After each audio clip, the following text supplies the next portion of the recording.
আসসালামু আলাইকুম। আমি আপনাদেরকে আজকে দেখাবো এম সাইফুর রহমান শিশু পার্ক।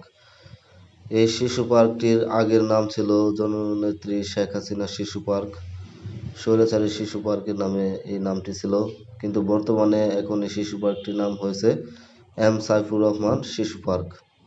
দর্শক দেখতে পাচ্ছেন, আমরা ভিতরে ঢুকে গেছি। ভিতরে অনেক সুন্দর করে ডেকোরেটেড করে সাজানো হয়েছে। এখানে ফুল, পরে অনেক মানুষজন এখানে হেঁটে যাচ্ছে। তারপর আমরা অনেক এখানে এখানে দেখতে পাচ্ছেন নৌকা, অনেকজনে নৌকা দিয়ে অনেক আনন্দ করতেছে, গান বাজতেছে, সবাই অনেক হই হুল্লোড় করতেছে। পরে আর আশেপাশে আছে আরো অনেক কিছু।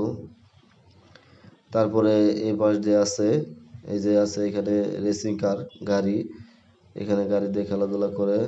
আর এর পাশে আছে মেট্রো রেল, আর এখানে আছে জাম্পিং। পরে এর পাশ দিয়েই সুরমা নদী বয়ে গেছে। সুরমা নদী, এর পিছন দিয়ে এই যে আছে রেল। এখানে রেল দিয়ে অনেক যারা চলছে মজা করছে। রেল রেলের ভিতরে একজন মানুষ, পিছনে অনেকে হাই দিচ্ছে, অনেক মজা করছে। আর এখানে আছে ব্যাঙের দৌড়।